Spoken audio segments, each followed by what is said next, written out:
Today, I am honored to welcome Tracy Walder to the podcast. Tracy is a former CIA officer and FBI special agent. She's worked in counterterrorism, black site interrogations, and the hunt for Osama bin Laden. She's the author of The Unexpected Spy, and today I'm hoping to discuss her views and experiences in covert operations, 9/11, current threats, both international and domestic, and actionable advice to keep you and your loved ones safe. Tracy, welcome to the podcast. Thanks for having me, Jordan. I appreciate it. So I start off with every guest, simple question. Who are you? That's a good question. I'm a mom. I think that's the most important job that I have. Love that. I'm a wife. I'm a teacher. And I feel like I'm a little bit of a patriot too sometimes. I was going to say I'd imagine you'd have to be, but then maybe there are people who've had similar job experiences who are not patriots. Maybe. Yeah. Okay.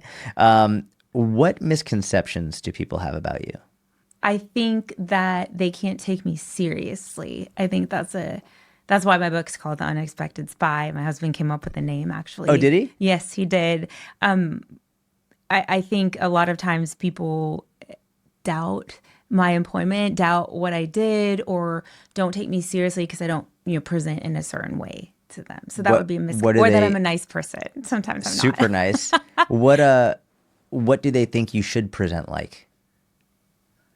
I don't know, maybe like G.I. Jane, right? If you've seen that movie where Debbie Moore shaves her head or whatever. I think sometimes pop culture doesn't do it any justice because it portrays them as one way, and the people obviously think that that's, of course, how it is, right? It's, we were just talking before we started recording. You were saying you'll be talking about Iran, Israel, and people will comment on your videos, be like, I don't like your nail polish. It's just, it's incredible.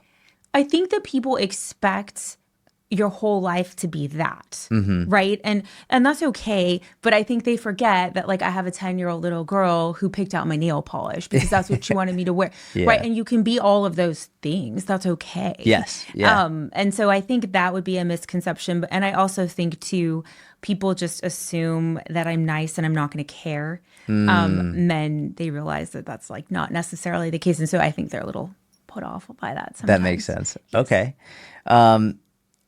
So I read your book. I loved it. It was fantastic. Thank you. You were a sorority girl. Yes. I believe you said Delta Gamma. Is that correct? So you were in Delta Gamma. Yes. How did you go from a sorority girl to a CIA operative? Well, it's a little bit farther back probably than that, if that's okay. Yeah, please. I think my whole life I wanted to be a high school history teacher. That's what I wanted to be. But I did come from a family of service. So both my grandpas fought in World War II. Both my dad and my uncle are Vietnam War vets. My dad was a college professor. So I think I've come from this family of service to country. And no one ever said, someone in this family has to serve. No one ever said that, but I think I felt like I wanted to do that. But it's not a road that as a girl you would really travel necessarily. And also I didn't know that I wanted to work at the CIA. You have to remember I'll be 47. So this was a time pre 9/11, pre pop culture, kids have right today, pre all of that. And so it wasn't apparent to me that you worked at the CIA. It just wasn't, which I know sounds really strange probably to people. But it wasn't apparent to me. And also terrorism wasn't a thing. I grew up in the days of the Oklahoma City bombing. That was sort of my version of terrorism. Terrorism, especially when you're young, a lot of it was happening overseas, right? And so for me, being a self-centered teenager, hey, it's not here, it doesn't impact me, who cares, right? Which is not a good attitude, but I think it's sort of... That's how it is. Yeah. And so I was bullied a lot in elementary school, and I had a really influential high school history teacher. And I was like, I'm going to be just like him when I grow up. That's what I'm going to do. My dad was a professor at SC, applied to one college because that's where he's a professor. That's why I go for free.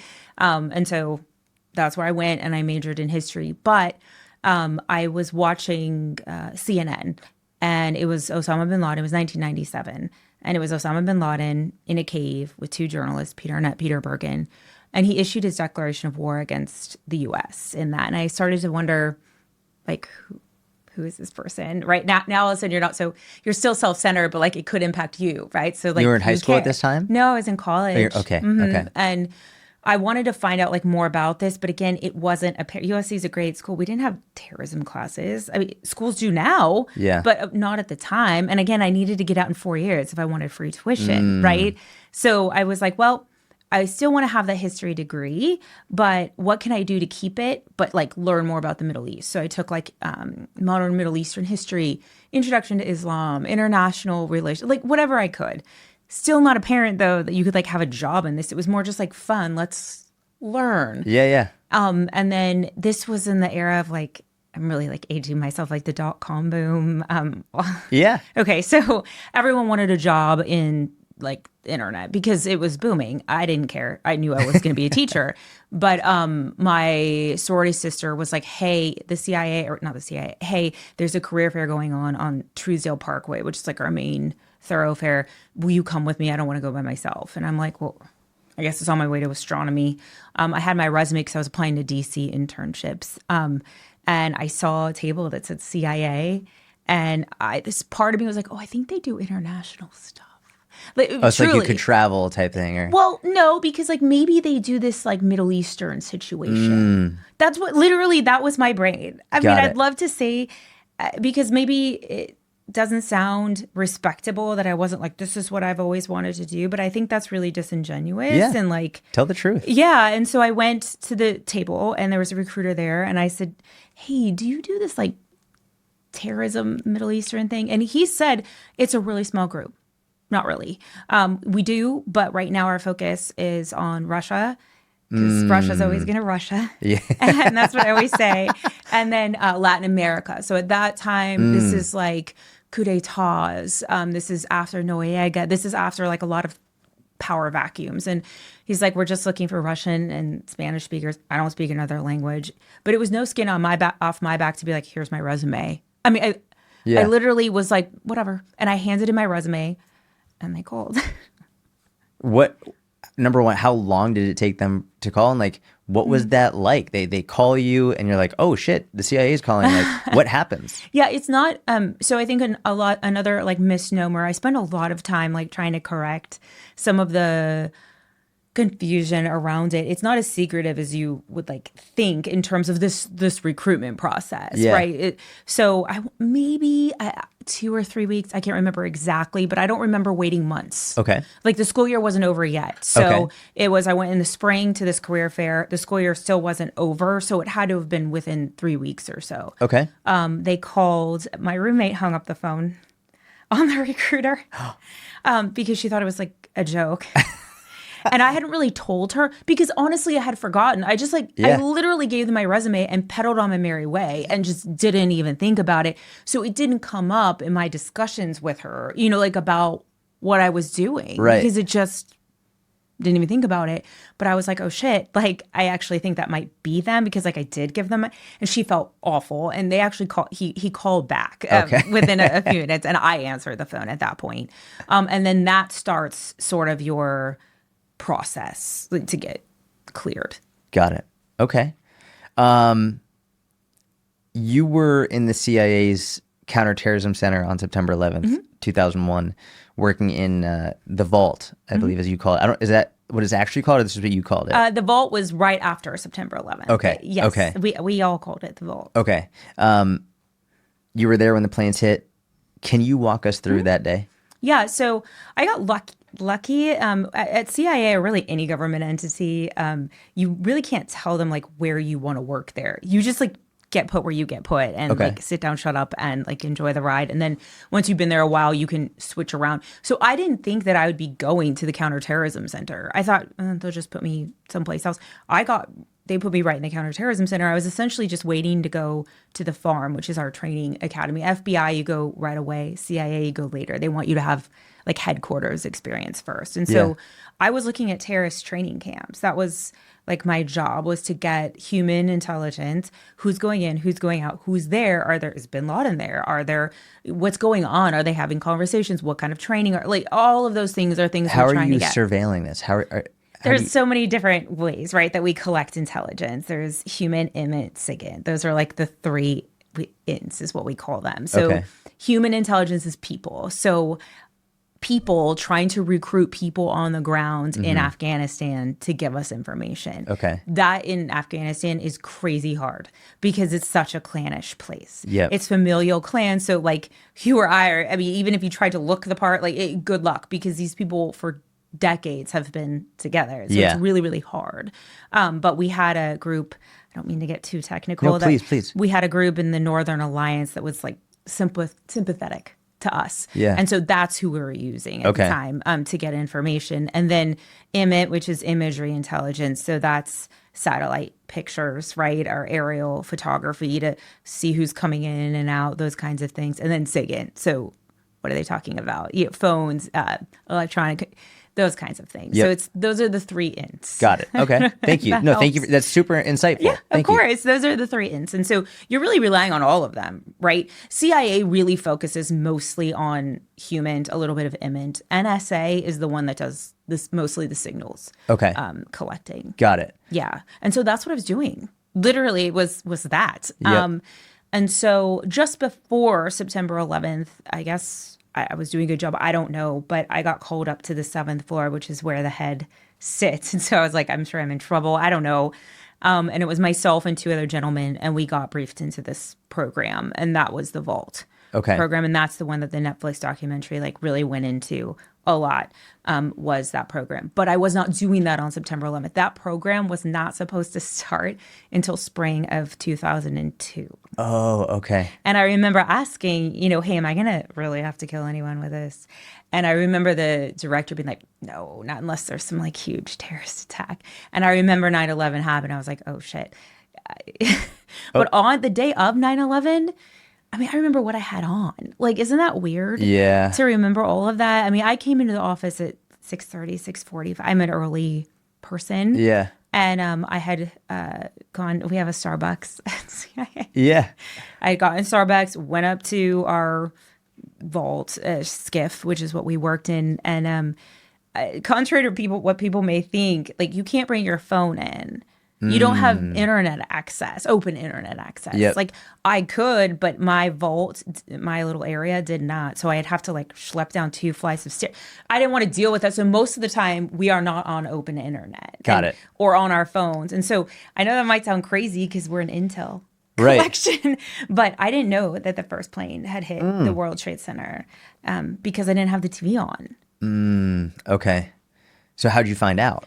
So I had a friend that I had EOD or entered on duty with, and she actually worked in an outbuilding, which was like a non-classified building. And she called my open phone, which I answer. I usually never answer it. I thought, I think my grandpa was pretty sick at the time, and I thought it might be my family. They had that number, and so I thought it might be them. And it was him, and he said, turn on the TV, and so I did. Got it. In your book, you said that you knew Osama bin Laden was behind September 11th before it had even been confirmed or announced. How did you know that? I don't know. I think we just all knew. Like this is just like bin common Laden. knowledge. Yeah. Yeah. I mean, I think it was for everyone that was there. We knew he wanted to attack us. There was no question. We knew that they had failed the first time in 1993. We knew that they had these like global networks, right, in like Saudi Arabia. There were plots broken up, obviously, in the U.S. There were ones in sub-Saharan Africa. And so I think all of us, it was pretty clear. No one told us. I think we just knew. Yeah. You had also mentioned in your book that he wasn't always against the United States. In fact, he had previously praised the United States. Like, can you explain his progression into radicalization? The best book that I really recommend for people to read is called The Looming Tower. It's by an individual named Lawrence Wright. Okay. He's fantastic. And it's a very long book. Like That's okay. Talking like 1,000 pages. This stuff. Yeah, that's amazing. But it is so well researched and so well done. You don't even have to read the 9/11 stuff. I just say read the first like 6 chapters and you will get what you need like about who he is. Okay. But the founder of this ideology isn't actually him. It's a guy named Qutb who, I mean, this is going back to 1948, right? So this is going back really far. Got it. And he came to study abroad basically in the U.S. Qutb. And yes. Okay. And so this guy it was really interesting. He actually, by all accounts of his journals, because he wrote like a lot and documented his whole time, no one was awful to him. He actually had like a pleasant experience. But he was very upset with the way women dressed and just, sacrilegious nature of society. That's like what he kept saying. And so he started writing books about this. That's what radicalized bin Laden. But bin Laden himself comes from a billionaire family. Right. And he was educated in England. He was very much, I guess, Western in the way he looked, dressed, all of the things. I would say a turning point for him, and Lawrence Wright talks about this, was the death of his father. His father died in a plane crash. He did not have the best relationship with him. His father had multiple wives. I mean, he was, that it is what it is. And his father didn't pay a lot of attention to him. Yep. But his mother did pay a lot of attention to him. And so I think because he had these issues, he wanted to get as far away as possible from his father and that life. And I think that's when he started reading those readings. And he knew he had money that he inherited from his father's death. And that's what he uses to like initially fund Sudan. That's where he kind of, I guess, went first. And then Afghanistan. Understood. The 9/11 Commission report has pointed fingers at the CIA and the FBI for missing warning signs about 9/11. And you said, quote, "My biggest regret from my time in the CIA was not stopping 9/11. Can you give us insight in regard to what you and the intelligence services as a whole knew beforehand? And if you think there were clear signs that were missed that could have prevented 9/11? Yeah, that's a really good question. So I think we all feel that way. I think every single person at CIA on 9/11 feels that way. I think you'd be hard pressed to find someone that didn't. But I have come to see now, right, now that there's like distance between it, that it really isn't entirely. I look at the warnings that we had. If you look at the presidential daily brief, I don't know if you've seen that, the very last one that was kind of made public before September 11th, all it said, all we had was that they might hijack some airplanes. What are we supposed to do with that? Right. Like, Right. I also don't think the American people would have like tolerated shutting down all the airports. No. Right. That's like super nebulous. And Right. so, yes, we had those. And I will say all of the camps evacuated. The camps that we were looking at, they evacuated.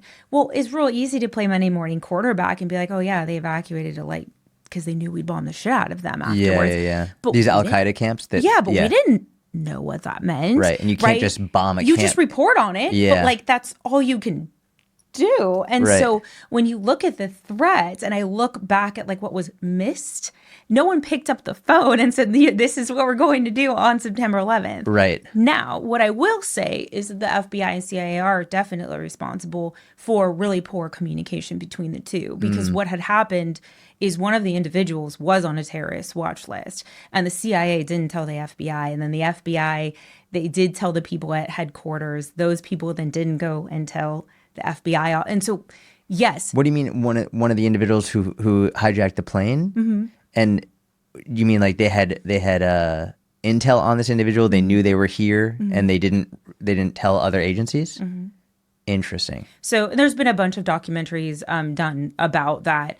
And so I think because what had happened is the hijackers had come from Germany and then they had come from Indonesia and then they had multiple entry visas into the US. They were not here illegally. But one of them was on a watch list and did pop up.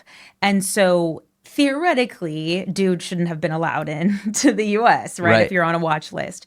But the problem is he was on the CIA, on the watch list, I think because of the CIA. I've got to remember that correctly. And at that time, we had 2 FBI agents detailed to us. But the FBI didn't have clearance as a whole. They did, but the FBI agents did not, like, to stop it. And the problem is CIA is not sitting there at the airport to deny the person entry. So if, at the time we had no Homeland Security, but if FBI doesn't know, if Customs doesn't know, well, then he's here, right? So that was part of a huge problem, which has since been fixed, which is good. I was listening to, I don't know your feelings on Snowden. I've listened to a lot of his stuff. And from one of the things that he said is very similar to what you said, which is that there was a lot of knowledge in each individual agencies, but the agencies were lacking communication. That appears to be like what generally people within these agencies understand is like there may have been enough knowledge to stop it, but the agencies weren't communicating together. Would you agree with that? Yeah, there may have been piece by piece by piece. All I can talk about is obviously what we had at Right. CIA. Right. I don't know what the NSA had. They weren't sharing everything with us. Yeah. And so like that's a problem. But Snowden is my favorite person to troll on X. Oh, really? Yes. I rarely troll people, but I Why? definitely, because I have such disdain for him. Really? Yes.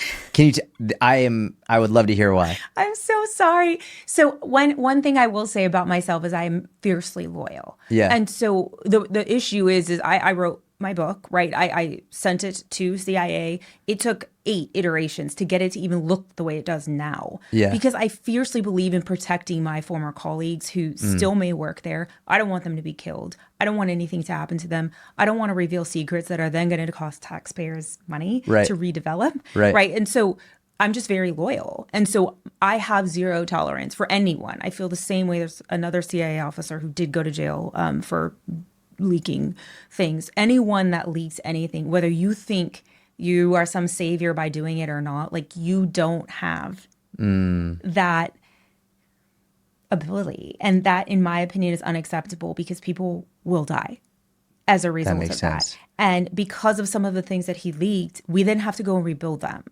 Right. So now you have a gap in collection intelligence. So if there's something that happens here, because we were rebuilding the satellites that you told the world about, you are a murderer. And like, that's how I feel about him. So I know a lot of people think that he was like a hero and did the right thing. In my opinion, I think you are somewhat of a coward actually in doing it that way and then running away, basically, which is what he did. Right. Correct. He didn't even like face the consequences. Of consequences. it. Yeah. I sound like a jerk. I'm sorry. No, I'm glad that you're just honest about it. I Yeah. appreciate it. And I think people appreciate the honesty. To be, I do not claim to be an expert in this at all. Do you? Obviously, you don't like that he leaked it at all. In regard to the program that he leaked, do you agree with what was being done, or do you think that like what was being done was inappropriate and shouldn't have been happening at that level? So I think that's part of the problem. Is that he leaked these documents and gave absolutely no, like, he literally gave them to news agencies and was like, you do what you want with them, right? Yeah. He did not really go into any detail about what they were and what they were doing. And so then that leaves that all up to the imagination of individuals who don't have backgrounds in any of this. Now, I understand that there are significant problems with trust within our government. Heck, I even have problems sometimes. And I worked there. So I acknowledge that. I absolutely respect that. And I can see where people are coming from. But it made it seem like we're literally listening to the conversations of everyone. That's what it seemed like. I don't have time for that. I don't know how many employees people think the government has. Right. But like, if I wanted, there was one time in my entire time at CIA that I needed to collect on an American citizen. And I can't go into too much detail, but I would say that 100% of the American population would have been like, you should have been collecting on him 10 years ago because of what he was doing was so bad and so deadly. And so one time, and I had to go to 6 different court hearings to obtain a warrant to be able to do that. Yeah. So this was very much like a guarded process that was, in all honesty, a giant pain in my ass. Right. Most of us were like, oh, thank God it's not an American number. Like, because I don't think people realize, like, we don't want to have to deal with all of that because it's annoying. It's 3 hours out of my day now that I have to go downtown, go to a hearing, and I know we need to do that legally to protect American citizens. Right. But it's obnoxious still. But I don't want to do that. Yeah, of course. And so I think there is a misconception about that. Yeah. And yes, I do think sweeping up everyone's data, if you don't explain it like in context, is really bad. Yeah. Yeah. 100%. And you are asking the American people to say, oh, trust us, we've got it, right? When like there are definitely some trust issues there. Of course. And so I actually completely get where people are coming from. And I absolutely respect that because I do think collecting sweeping amounts of data like that is probably not the best way to go about things. Correct. But in terms of phone calls and things of that nature, I mean, it was definitely a heavily regulated Yeah. process. No, I mean, that provides me with a lot of context I didn't have before. So I Yeah, of appreciate that. course. Thank you. As someone who works in the CIA, how do you respond to 9/11 conspiracy theorists? So I am a pretty nice person, and on social media, I too try to be kind. Sometimes I'm firm, but like I try to be kind. I can't deal with 9/11 conspiracy. Am I being too blunt, No, Jordan? please I'm be so more blunt. I sorry. love it. I just find it so disrespectful Yeah, agreed. to the people who perished. So disrespectful. And some of them, are about the government doing it or different religions doing it or different, like, what are we doing? Like that. Yeah. And especially when I literally sat there, I Right. didn't even know the first plane had hit. So clearly this is not some government conspiracy, right? And then I get, oh, well, you weren't at the upper echelons of government. To be completely honest with you, no, I wasn't, but I was literally on the tip of the spear Right. fighting the war on terrorism. So, like, trust me, I definitely would have known. Right. Now, do I have issues with like the Iraq war and some other things? I think we're a little manufactured, 100%, and I'll acknowledge that. But I get very irritated with 9/11 conspiracy theorists only because I feel awful for Yeah. the victims. Makes total sense. Yeah. It reminds me now of a lot of the conspiracy theorists around October 7th. Yes. It's very similar stuff. I don't understand it. I don't Yeah. get it, especially when you are. And I understand, again, I actually understand why people are skeptical of the government. I course. really do. As someone who worked there, I actually get it. Yeah. But like, we need to be skeptical, of like the right things. And this is just not a hill that people need to be dying on. Yeah. Yeah. Makes total sense. In your book, you said something I found super interesting. You said many things, but this one in particular, you said you don't agree with torture as a means of information gathering, nor do you believe it works. Why do you think that? So I obviously can't talk too many specifics about it. I can talk about it in just generalities. Yeah. If that's okay. I think we have to look. I forgot his name, but kind of the godfather of it. I think his first name is James, and he's former Air Force. He's a psychologist. There's a really good documentary that was done on him. And he talks about like why it was even developed in the first place. It is not developed as a way to get information. It actually wasn't. Okay. It was developed as a way to make someone compliant quickly so that you could then talk to them in a calm and controlled situation. That's what it was designed for. Okay. So if you look at it from that perspective, Yeah. I can understand it, but I do not agree with torture as a way of getting accurate information from anyone because they'll say whatever they want. Just to get out of pain. Correct. That makes sense. This might be a stupid question. Do you ever use any specific tactics in your day-to-day life that would have been used when you were interrogating terrorists, like in order to get them to talk? Are there any tactics that you use in your day-to-day life that are similar? So I think people would be surprised. Like there's kind of two things, and they're not at all violent or in any way. I like to call it, although people think this is weird, I call it the information upper hand. I will always know more about the person than they know about me. Always. And maybe that's a control issue on my part. I don't know. But I mean, it would go with, anyone I was talking to at FBI, if it was someone who had broken the law or even a victim, or at CIA, if it was terrorist or human asset that you're working with, you always want to know more about them than they know about you. Because finding out how someone ticks actually is really important to getting valid information from them. And so because I would do that, that is what actually helps me be successful and get information, not yelling and screaming and kicking. What we see, I think, in movies and stuff. Yeah, of course. Yes. So I use that every day. I mean, I'm going to go further down the rabbit hole of stupid questions, but how do you guarantee that you know more about them than they know more about you? Like, I would imagine just one word, research, but like, how do you do that? So yes, obviously research. I do background checks on every single person that I meet. Did you background check me? Yes. And I do that Did it come up okay? Yes. Okay. Listen, I'm just more looking, and I'm not even looking at it to see if they're a child molester, because if that's the case, that's going to pop Right. up on, anyone's. I'm looking at it to find out, how many places have you lived? Why have you moved so much? How much, how many tickets do you have? Why do you have so many tickets? That's not going to preclude me from meeting someone. Yeah. But that's going to have me have that. And I think I understand the important information and how to use that a little bit differently than some other people might understand that. And I think that's kind of what makes it different for me. I don't know. How do you find what makes someone tick? Well, so I think a lot of times we expect relationships, especially at CIA, if you're talking to a terrorist, to be based on conflict. They're not. They're based on similarities. Interesting. And I'm guessing you're like, well, what do we have in common with, like, right? But like everyone has a favorite food, right? Everyone has a hobby. Everyone has a parent. Everyone has all of these things. And so learning those commonalities then help give you trust. Got it. And help build a relationship that's based on trust. So it is about building a trusting relationship, even though they're being interrogated. I don't trust them, but they might start trusting me. Okay. Do you have to like put on a face to make it appear as though you like them or you're trusting them or like? Well, it depends on what situation I'm in. Okay. Right. Because obviously I've talked to people in so many different situations. Right. Like if it's just a human asset that I'm talking to, well, yeah, I want them to like me and vice versa.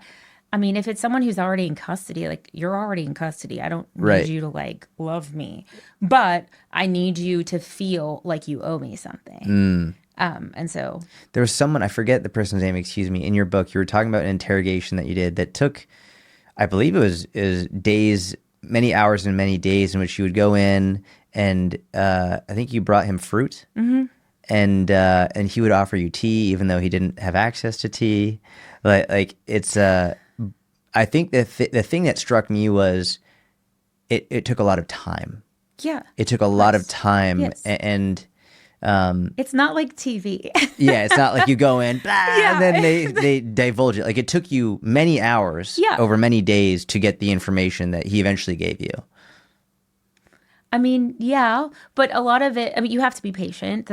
If you want to get good information, it's certainly not going to happen, in my opinion, right away. And I think it's the same thing even at the FBI when you're talking to criminals. You're not going to get it right away. It's just not going to happen. So what do you talk about for days? I would talk about his family, his life. Like, that's how I found out he wanted fruit.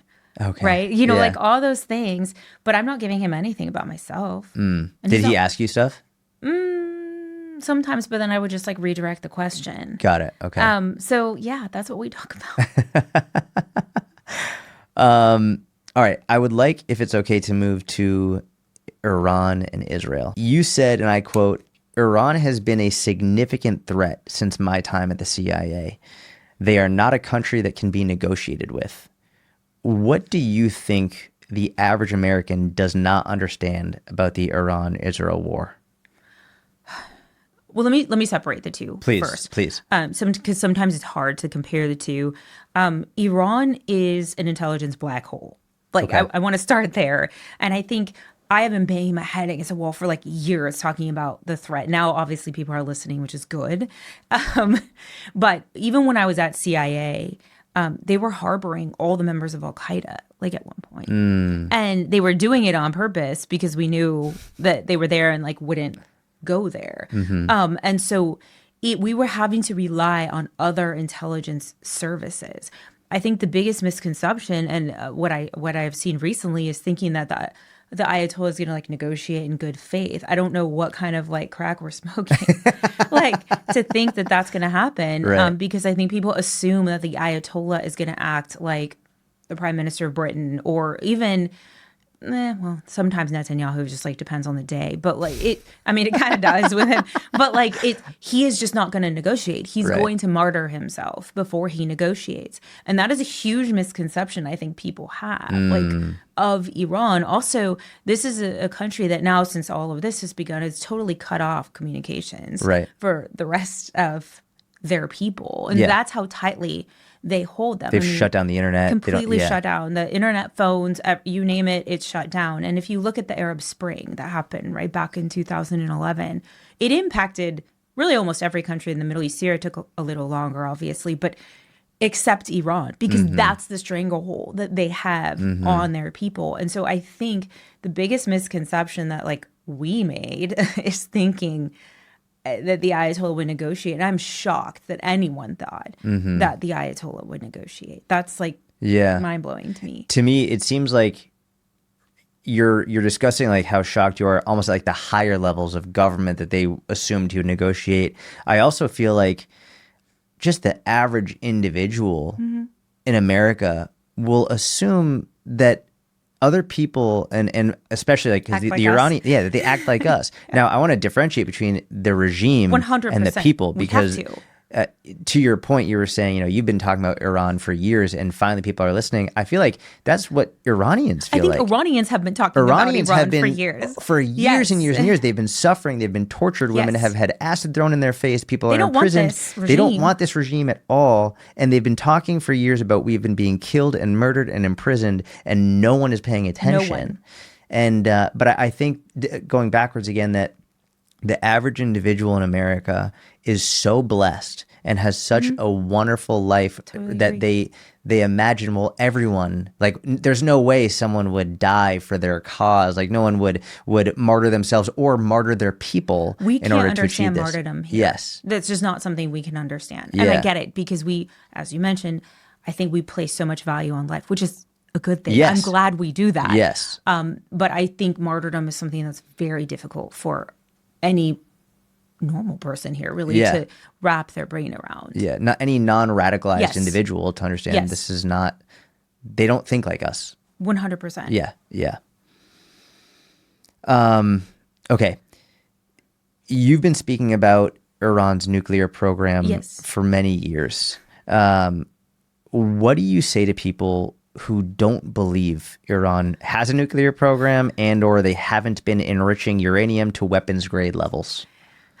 The exasperated for some reason, side. people get like so mad at me, and it's not my opinion. I'm just truly giving you facts. Yeah. After I worked in the vault and worked the programs that I did at CIA, I moved to a group called CTCWMD. And our job was to locate terrorist networks that were trying to acquire crude toxins, poisons, and nuclear material.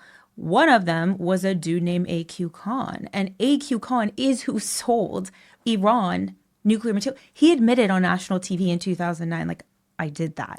So I don't understand why. And people are very much, well, you don't, just because they have it doesn't mean they, didn't create a warhead. Well, then what are they doing with the centrifuges? Right. 300 meters underground at Fordo. Like truly, what are they doing? Right. And listen, in the 1950s, when obviously we had a better relationship with them, we did assist them in developing nuclear energy programs. Yep. And so we absolutely, I guess, contributed to that. But when you're enriching it up to 60%, like, there is no reason to do that other than weapons, correct? Right. And maybe they don't have the payload systems to deliver it. Maybe they don't, but do we want to experience why? And then usually the second question I get back to that is, well, then why are you okay with Israel having them, and the U.S. and Pakistan and all these other countries? I'm actually not okay with anyone really having nukes. Yeah. I'm totally not. But here's the thing. Iran literally has in their constitution, like, death to America. Like, they want to kill us. Death to America, death to Israel, death to Jews. So I don't want a country. They have a countdown clock in Tehran. They have multiple that until the destruction of the state of Israel. And I don't want that. Yeah. I don't want to experience that. And the other countries don't do that. So Pakistan, people have issues with them, whatever, but they have not done that. Right. India hasn't done that. Like, all these other countries that have them haven't engaged in that kind of rhetoric. And so I'm not as kind of hell-bent, right, on making sure that their programs go away, because the reality is we do have them. So who are we, right, to tell other countries not to? But, like, this is literally in Iran's, not the people, but their, government's doctrine. So we're just going to wait and see how it goes? Like, for us, I don't understand. It's very, I want to try to understand, like, the thinking behind that, but I can't support a regime that treats their people the way that they do. At all. And I don't think the average individual here understands it whatsoever. It's been wild to see people who say they stand for human rights holding up Khomeini's face, and, like, it's unbelievable. And especially as recent as the woman life freedom protests in 2022, Yes. after Masa Amini was ruthlessly murdered and hundreds of murders and innocents killed and put in prisons. It's been very scary to say the least, and to see the support for legitimate radical terror organizations. They're terrorists. Yeah. I mean, the IRGC is on our terror Yeah. list. It's very shocking to me, and I have to wonder what the people of Iran think. Yeah. If we've gone crazy, or I don't know. So I just interviewed a woman from Iran. She lives in Australia now, and I'm interviewing a man from Iran. From what I'm gathering from my Iranian friends and from these two and just from my Iranian colleagues is that I mean, you can even look, like, polling shows that support for the Ayatollah and for the mullahs and for the regime in Iran is like less than 10%, and they don't have free speech, so it's probably even less than that. It's less than that. It's kind of like how Putin's support is like 99%. Yeah, exactly. exactly. You're like, that's not true. But, okay. But like even if that's accurate, less than 10%, and they don't have freedom. They don't have freedom of speech. They don't even have an economy right now, too. Yeah. So in my opinion, most of my friends, obviously being from LA, it's a heavily Persian community. Yes. Yeah. And most of my friends were born in actually Iran and then came here. I was born in 1978, so they came here. Oh, wow, when they were babies. Yes. And so wow. the vast majority of my friends growing up came to escape the regime, right? Yep. But right now, a lot of them are saying, and I happen to agree, this is the closest I think they have come. Yes. To seeing the Ayatollah fall, because it's this like conglomeration of like events, right? You've got obviously Israel bombing, you have the U.S. bombing, but then you also have a very dire economic situation, more dire than it has been dire for a while, but more dire than it ever has been. Yep. And so you have this like prime. But I am very clear, and I've said this, that Iran needs to pick their own leader. Correct. Iranians need to pick their own leader. Yes, we've made that mistake too many times. Way too many times. However, I'm interested to hear your take on this. I think they should pick their own leader, and they need to run their own government without 100%. Question. From the Iranians I've spoken to, they've been devastated that it appears that there's a ceasefire now, which is difficult because on one hand, they're getting bombed. Now, mostly striking military targets, but there have been hundreds of innocent civilians who've been killed in Iran. At the same time, not only have they been subject to some of the most horrific crimes that humanity has seen under this regime, but also they're worried that now that there's a ceasefire, the regime will retaliate on its own people who were supporting or they've already been executing people who they've labeled as dissidents. What do you think the U.S. and Israel and the world should be doing? Do you think we should be aiding the Iranians on the ground to topple the regime? Do you think we should just pull out and, hey, you're on your own? Like, I'm going to give you my personal opinion. I don't want American troops on the ground there at all. Yeah. But I also don't think we can just say, hey, you're on your own now to deal with this horrific regime. So I'm stuck. Like, I don't know what the right move is. What do you think? So I actually agree with you, like 100%. But obviously the ceasefire, and I use that in air quotes, because let's be honest, it's already been broken. And like, I mean, I think it's going to continue. Yes, I do. Of course. I don't want troops on the ground. I'm totally with you on that. But I also think it's kind of one of those things where like, hey, Israel, like you started this bombing. U.S., you came in too. So like, what are you going to do now? Right. And I personally think this is where intel becomes very, very important. Clearly Mossad, and I said that I was like very impressed with the precision of like their strikes there. So clearly Mossad has people on the ground in Iran. Clearly. Otherwise, and I talked about how the air support sounds so cool, but they can't hit targets without people on the ground helping them hit them, putting beacons there, whatever it is they're doing.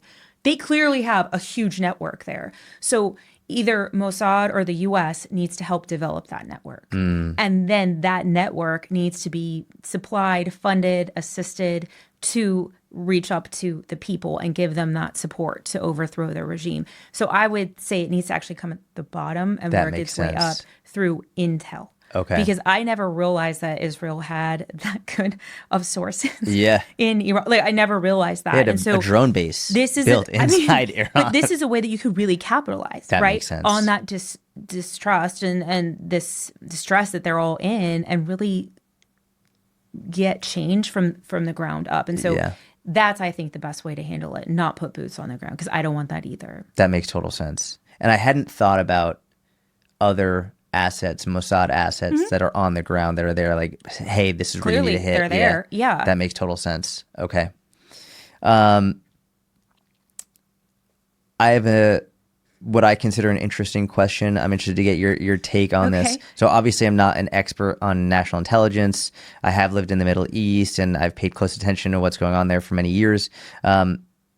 By Iran's own admission, and as we've discussed, they have an advanced nuclear program, right?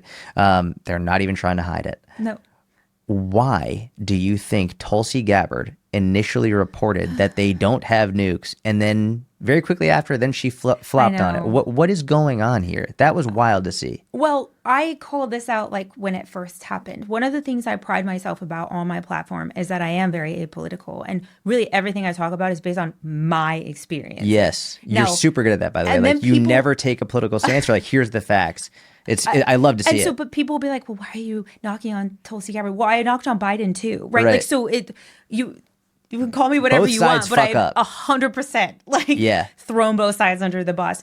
And I did when she was going through confirmations. I was on News Nation talking about how I was vehemently against her being confirmed. And I think part of the problem is she did not understand assets and vetting and where intelligence comes from. Now, I appreciate her service as a veteran because she is a decorated veteran. Yeah. And we cannot underscore any of that. She deserves credit for that. Yep. But it's two different things. Right, yeah. Right, working in intelligence and working in the military. And yes, there is military intelligence, of course, and they're excellent at it.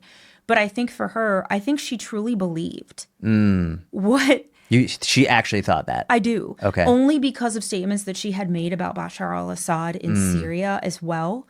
And that, she'd go meet him and all of those kinds of things. I think that is her way of like solving world problems.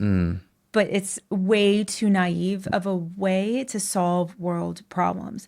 And I think because she had always been skeptical about CIA, right, and FBI and the intelligence apparatus is part of why she was brought in, right, is to like restore trust in it. But I think once she got there, she was like, oh shit, I made a mistake. like I was wrong. There really is intel like supporting this. I Yeah. truly think that's what happened. I think Yeah. it's literally The that simplest simple, answer, yeah. that she got in. She's, she was getting classified briefings before then, but I mean, we're talking like really got into like the nitty gritty of assets and all of that kind of stuff. And she was so skeptical of the agency, but once she got into it, she was like, oh my fuck. God, it really is like this Yeah. bad. And I also think too, it doesn't look good for the president, right? At That all. she's in direct Right.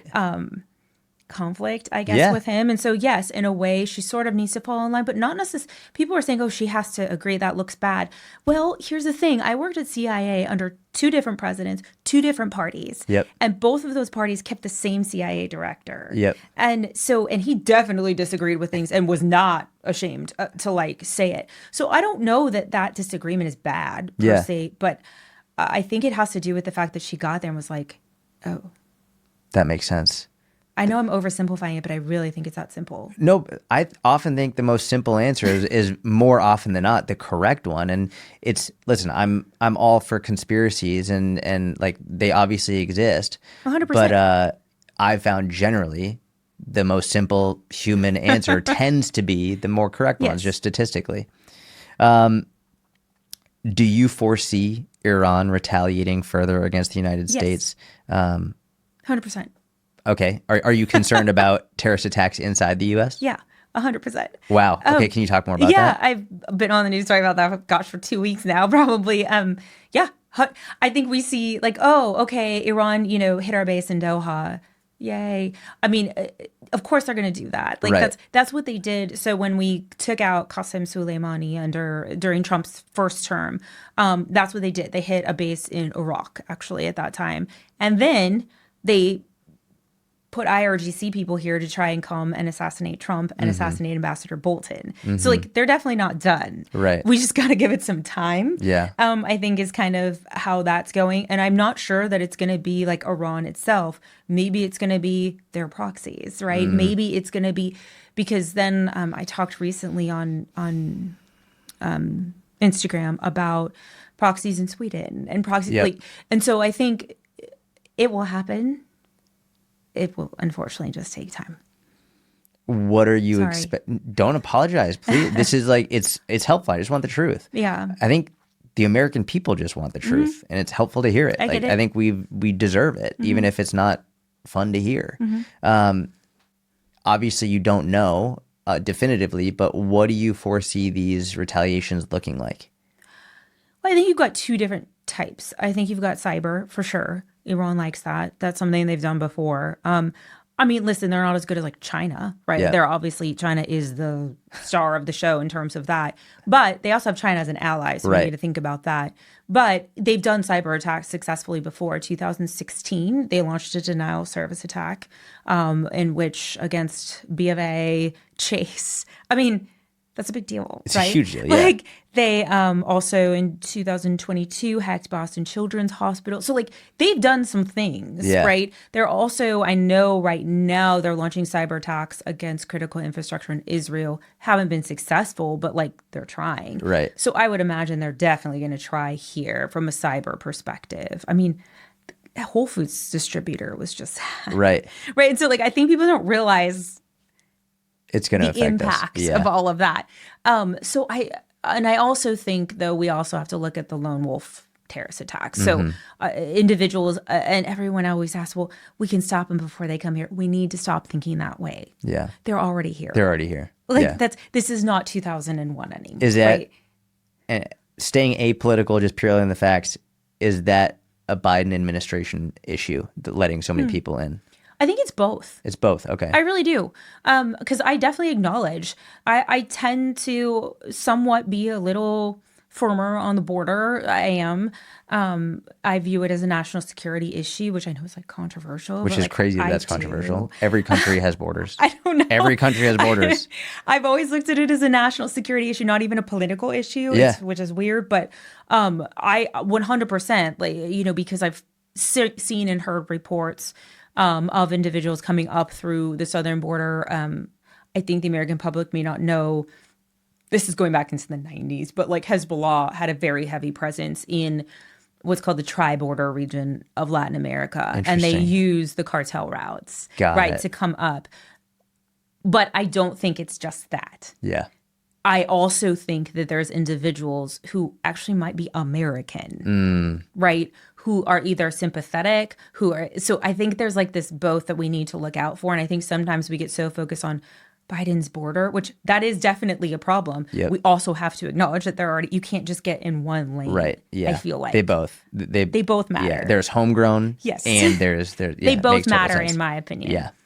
How do you, as an intelligence agent, how do you keep track of these people? Like, what are you looking for? Like, how are you, like, if you're in the CIA today, how are you tracking these potential threats? Whether they're, I don't care if they're illegal immigrants or they are naturalized United States citizens, maybe they're born here.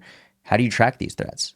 So it's less about tracking them and more about tracking their social media, in my opinion. Okay. I think things like Telegram, 4chan, 8chan, you know, all those fringe internet chat sites, I would be all over those. Like, That's are you tracking, like, who's posting on it?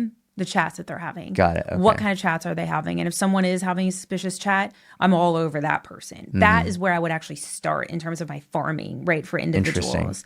Because it seems like it's such a wide net, right? But then when we think about these attacks, the ISIS, the attack in New Orleans, he was radicalized online. Right? Was he chatting online or just reading? He was chatting. Oh, he was chatting. He was in Okay. chat rooms. And so that, in my opinion, is actually where you start. Yeah.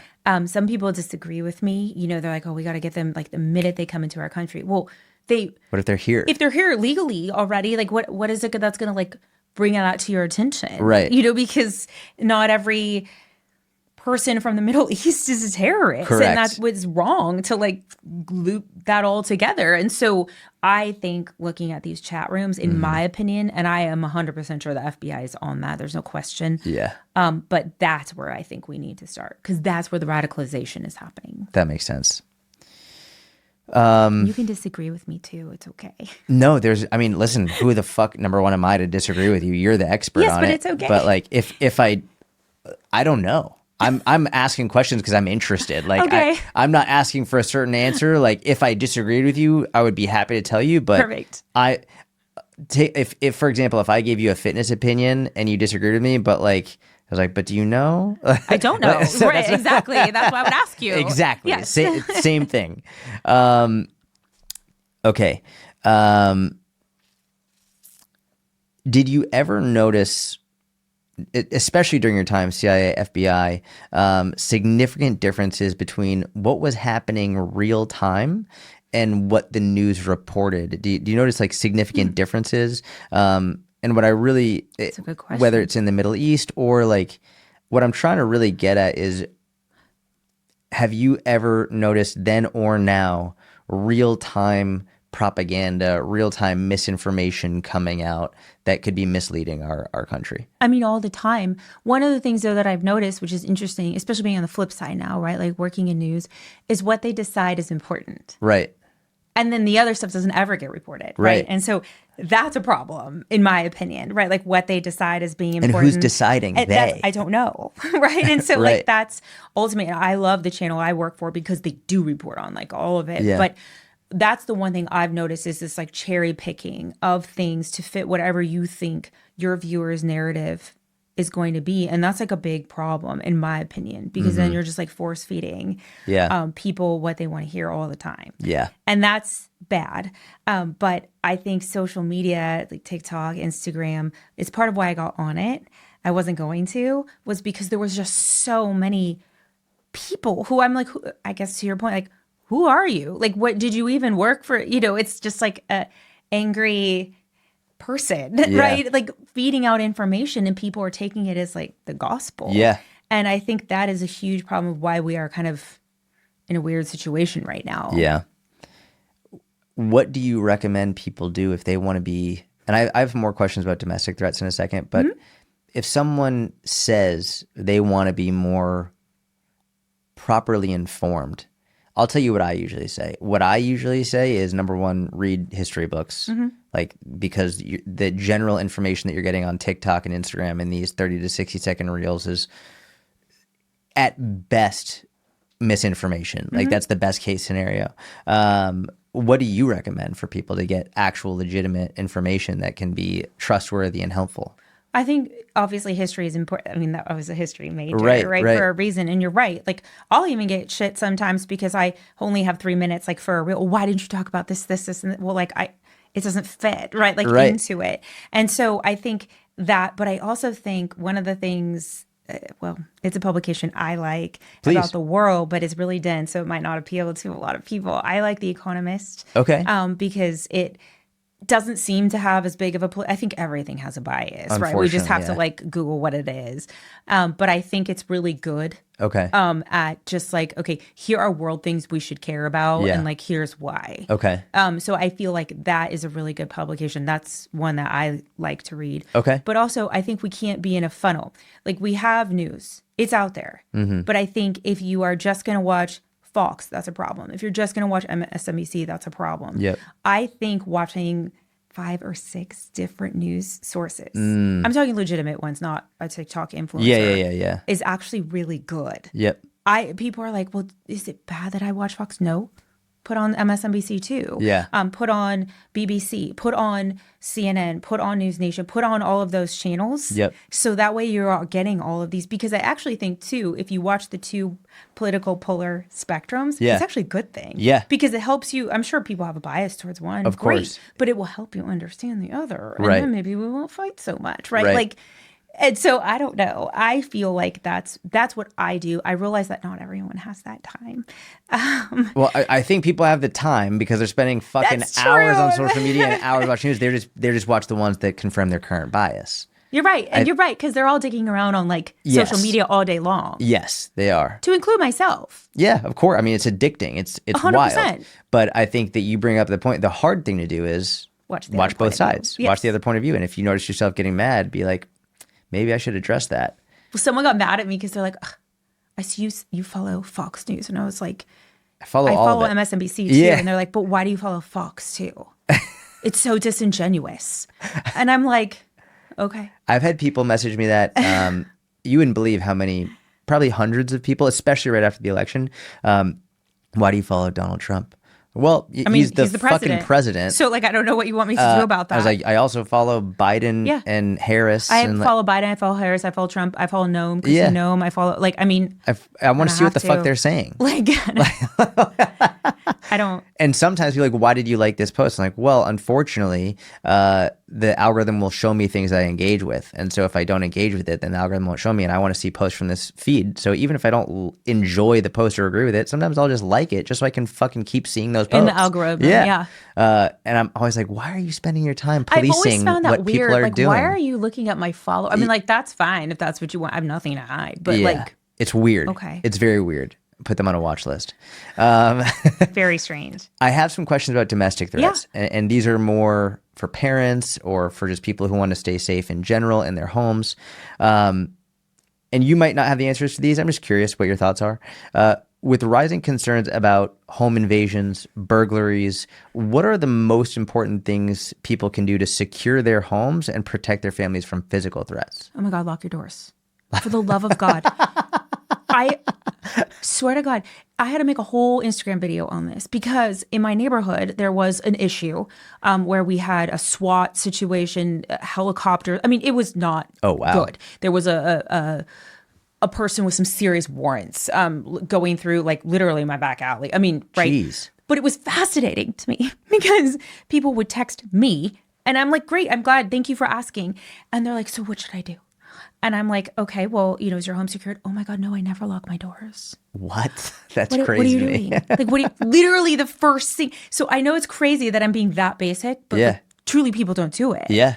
And then like, well, it's a shame we have to live in a world where I have to lock my doors. I've always lived in a world where I have to lock my doors.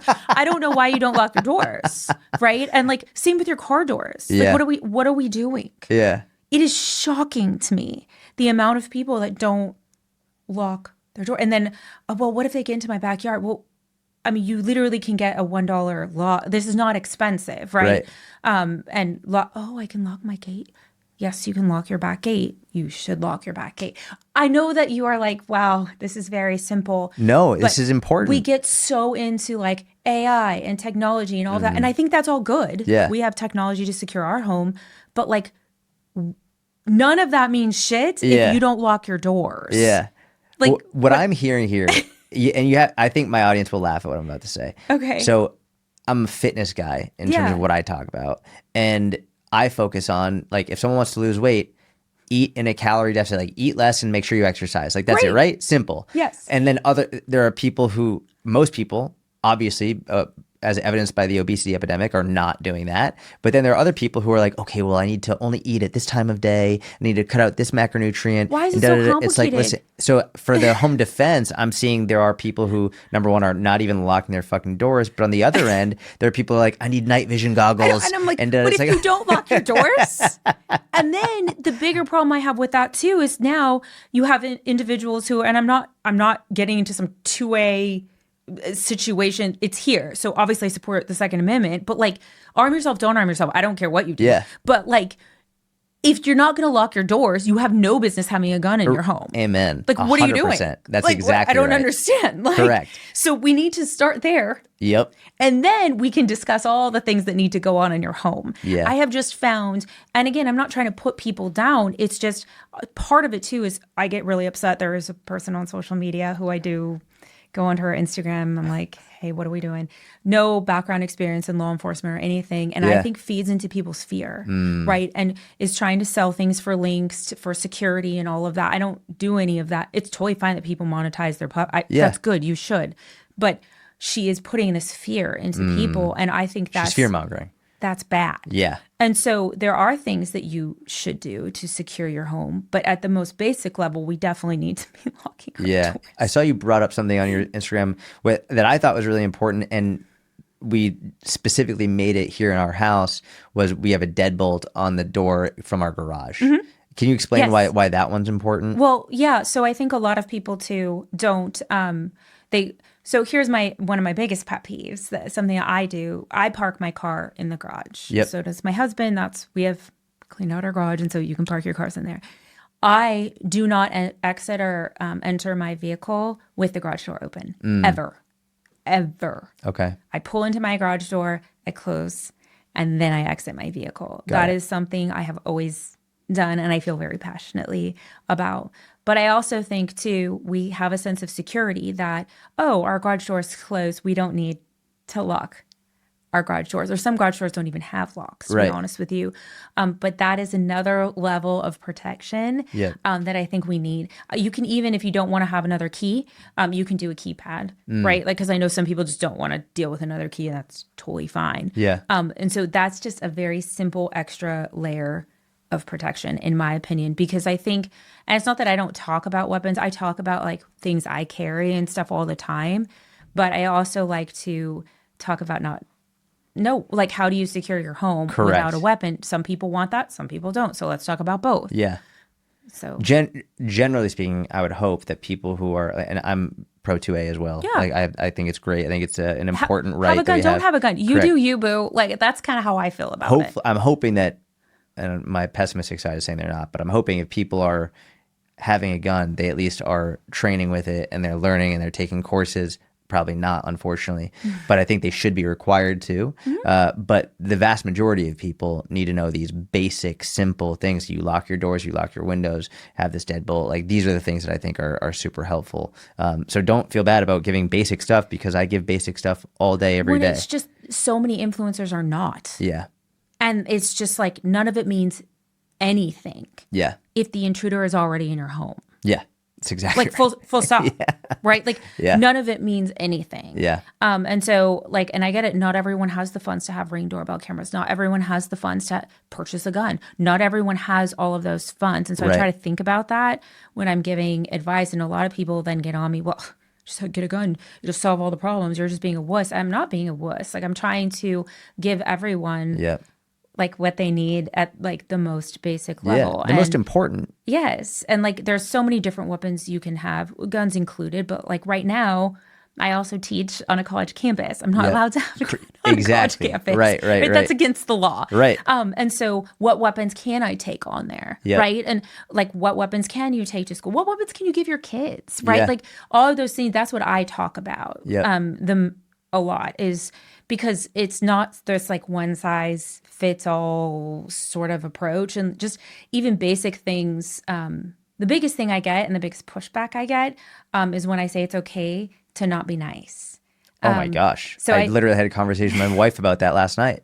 I did a video on that today, actually, because I was in, I don't use Uber or Lyft. I use Alto or Black Lane. Okay. Yeah. And so, but the driver, very nice driver, asked where we were going. And all I said was, I'm so sorry, I'd rather not say, and just talked about something else. And my daughter was like, that was really mean.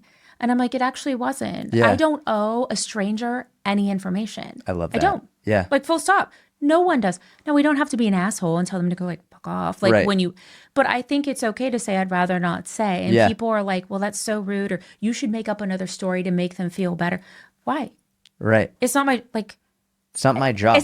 It's not my job. And so it's just interesting things like that are at this most basic level. And it's weird because you would think, given the background I've had, that I would start all the way up here, but that's like not how it is. Yes, I've had guns, I've owned guns, but it's like not the first thing that I think we at need all to think about. Correct.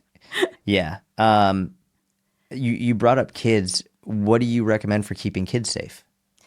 So in terms of, I don't want to say a weapon, but just things kids can carry. Obviously, I wouldn't recommend it for littles, but I am very into, it's called the Birdie. I love it. I don't know if you've ever. I've never heard of it. Yeah. So it's pretty awesome because it can still fit onto like a school campus or a college campus. It's not technically a weapon. Okay. And so that's good because you can't have those on school campuses. And so what it does is it attaches like to a keychain or whatever, and you pull it and it makes an ear-piercing noise. Oh, wow. A blinding light, and then it dials your actual location to 911. Wow. That's and so, amazing. In my opinion, that is, I think a great thing to give to college student, high school student. Yeah.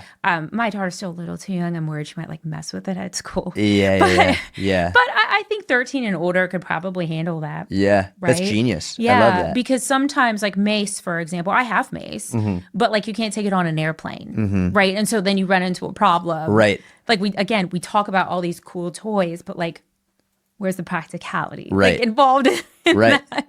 And so I'm a huge fan of those, but I have to be honest with you, like my daughter doesn't have social media. That's, I think, the most important one. Have a phone. Yeah. She doesn't have any of that. And I really try because there is so much mom shame in this world. It's wild. And it's gross. Absolutely wild. It is gross. And so I don't want moms to think I'm shaming them. I don't. I really don't. That's not the point of why I say I don't give my child technology.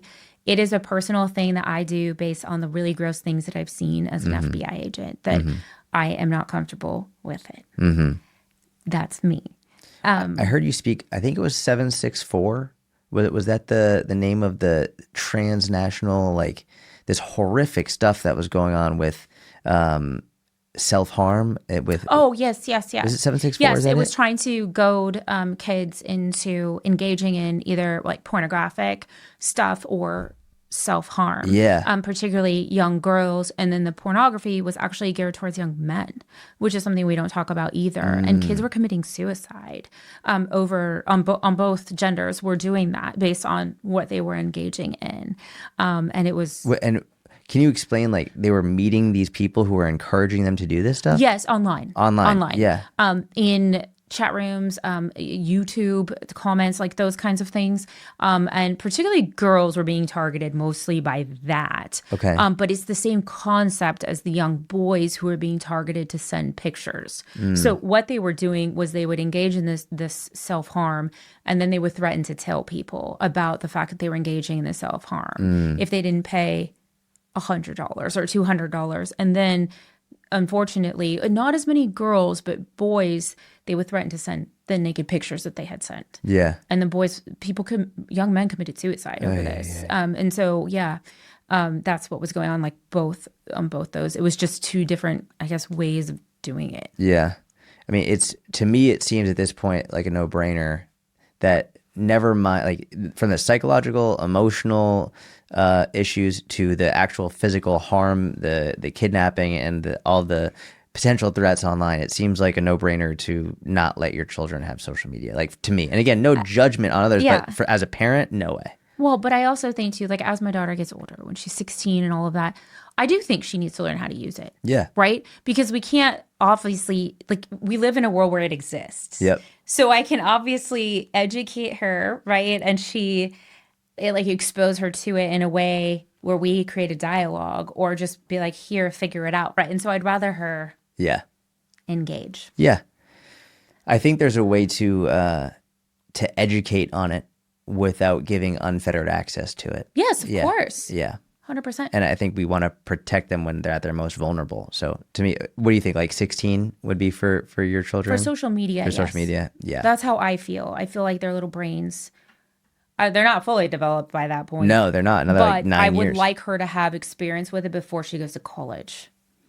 That's kind of how I feel. That makes sense. So that's why I feel like 16 is a good landing spot. What's one red flag or sign that parents should look for in their kids' behavior that could signal maybe they're being targeted by a predator or an extremist online, just based on your intelligence work?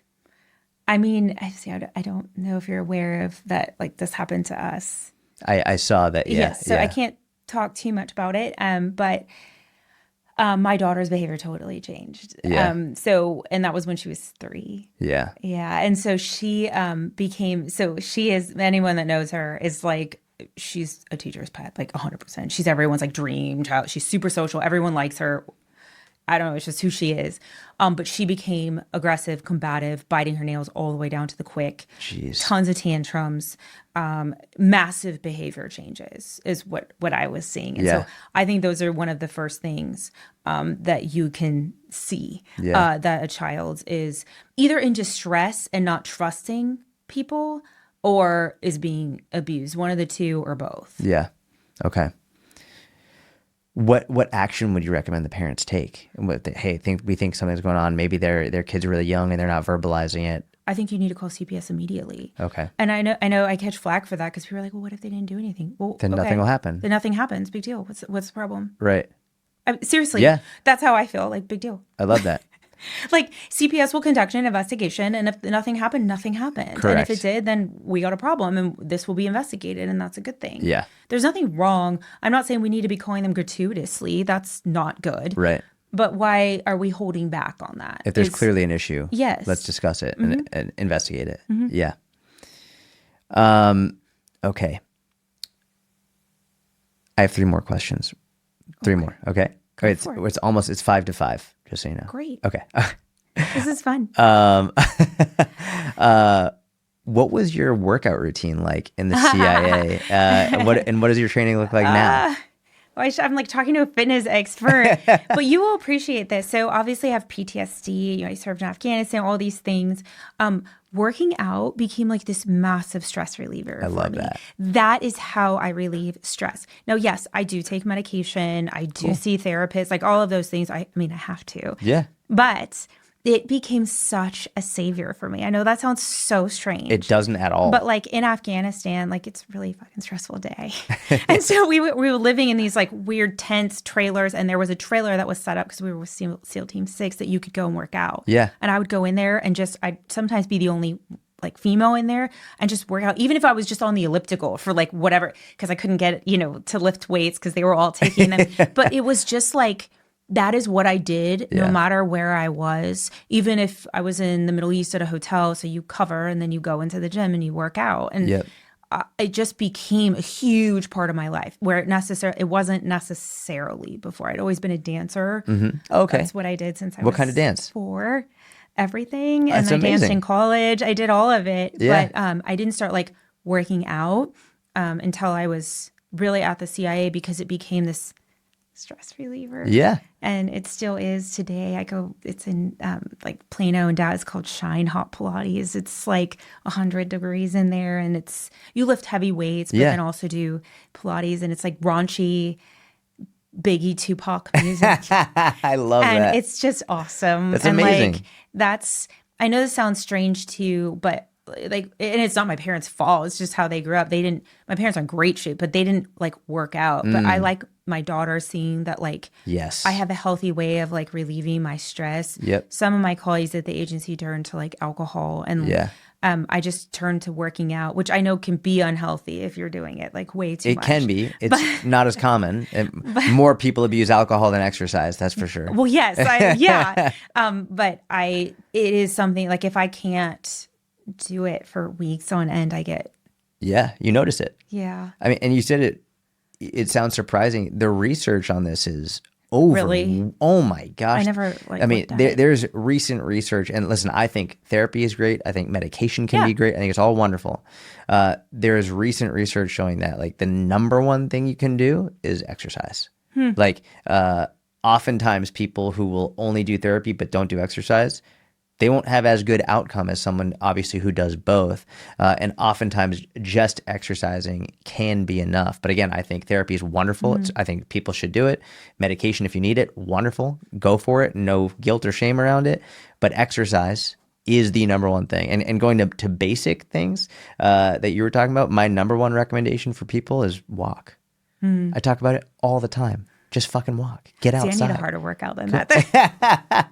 Like I get annoyed. It's at the very least, and you were talking about how, we could talk about weapons and people who don't have the funds and all this stuff. I want to start at you can walk outside for 20 minutes. That's free. You spoke about how locking doors. It's like walking is your locking doors. Yes, so you're right. Walking your movement. Just walk. Just do something. That's your basic. That's such a good point. Locking your doors. That's what it is. Such a good point. I love that analogy. And that's what I was thinking about when you were explaining it. I was like, it's funny because like you felt bad about having it be so basic, but it's like the basics are what work in literally everything, in finances, in protection, in fitness. I mean, your gun isn't going to do anything if you leave it in your unlocked home, it gets stolen, and then there's a robber that comes into your house. That's exactly right. Like seriously. And your gun isn't going to do anything if you don't train with it. if you don't use it, do you really think that if all you're doing is going to this range where you're staring down in this like A target, because that's exactly how it's going to go when you're with a stand there perpetrator. in the bright light and you've got your glasses on and your I talk about headphones. situational awareness all the time. Yeah. Because like at the FBI Academy at Quantico, we train in something called Hogan's Alley, and they pay actors to shoot you. Shut with up. some munition rounds. Yeah. And so there might be a hostage situation. You're going into a drug den. You're going like we spend hours in there to train that into us. Yes. Yeah. So that we react differently than Yes. someone who hasn't had that training if we're in a shooting. Yeah. Makes total sense. Yeah. I've taken some weekend courses. This is going to sound so stupid, but like about once a year, I try and take a weekend course where I'll go and put myself in these situations where like I literally pay people who are like SEALs or whomever they have their companies To shoot you. to put me in stressful situations. So that like God It's forbid, so important. God forbid. And by the way, I think what's more important than that is not texting while you drive. I think what's more important than that is locking your doors. What's more important than that is getting your exercise in. But like, once you've got all that down, let's get better and better. Like I train jujitsu. I've done jujitsu for many years. It's like, I want to know these things, but if we're going to talk about the big rocks, obviously like exercise, don't text when you drive, wear your seatbelt, don't smoke, don't abuse alcohol. These are the biggest rocks for sure. Like, it just seems pretty basic. So do you strength train? Yes, I kind of have to. Okay. So I was born with something called hypotonia. Okay. Which is called floppy baby syndrome now. But like in the 70s, like no one really knew what it was. Yeah. And so I hit developmental milestones like real late. Like I didn't walk till I was 3. Right? Like all these things babies hit, like I just didn't hit.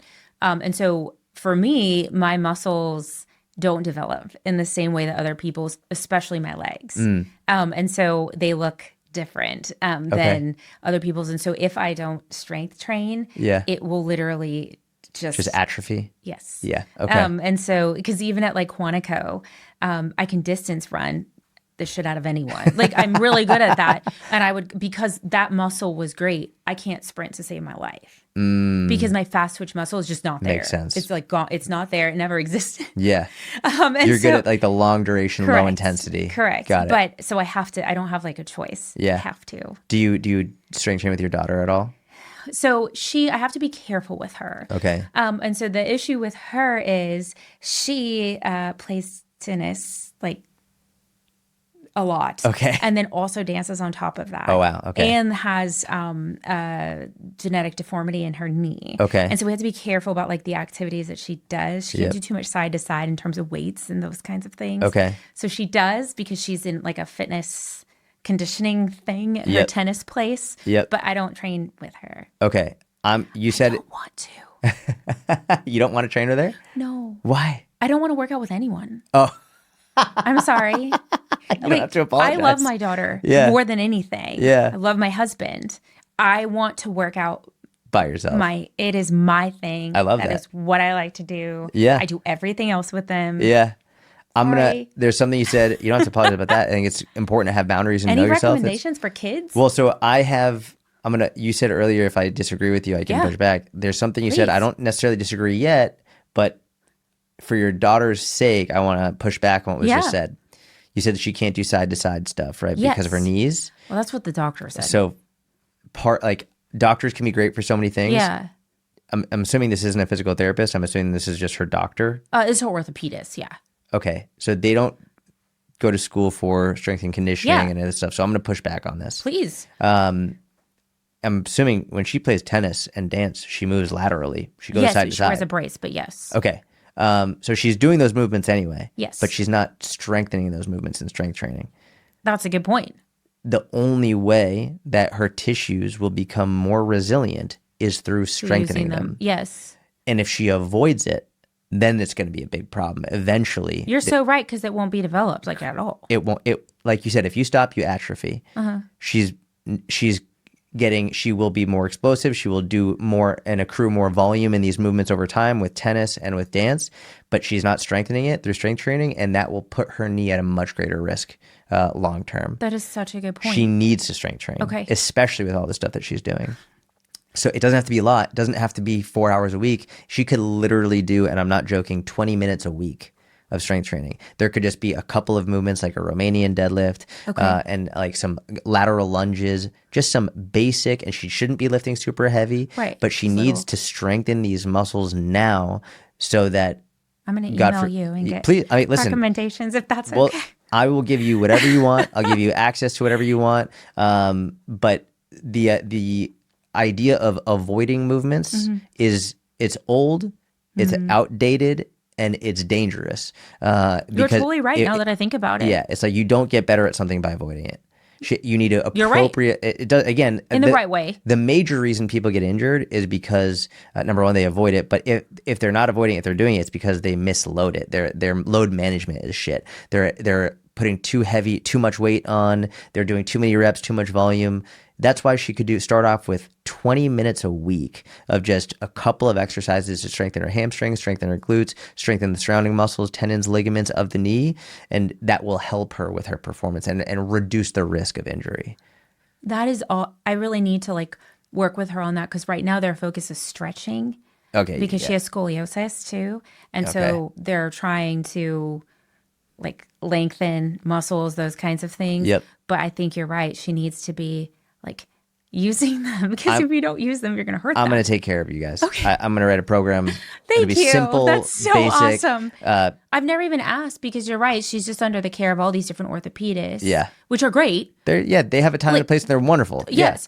But at the same time, like she is a very athletic girl and she's really good at what she does. Right. But like, so how do we manage that properly? Yeah. Not a good idea to not strength train. She needs to strengthen those movements. So Thank you. I'll help you with that. Thank you. It's going to be very basic and it'll be very effective. That's good. 2 more questions. Go for it. And I asked these questions to everybody. Okay. What are you scared of? I think I'm more scared of countries Okay. than things. I mean, I think China and Iran are the 2 countries that scare me the most right now. Yep. But I think that's what I'm scared of. Okay. I know it's a weird answer, but It's not weird, and it's considering your background and who you are, I think it makes sense. I'm also scared too. I mean, I think because of the work I did with toxins and poisons I was listening to, I had him come speak to my students, Admiral Giroir, who was the Deputy Health and Human Services Secretary under Trump during his first term. Yep. And the one thing he said to us, and he was so right, this is before COVID, was the next global epidemic is just one plane ride away. And I don't know that we're prepared. Yeah. And so I think that's something that scares me too. Yeah, makes total sense. Which is also wild considering COVID just happened. I feel like we should be prepared for it. I know. What are you excited about? Honestly, I'm excited about seeing my daughter like grow up. Yeah.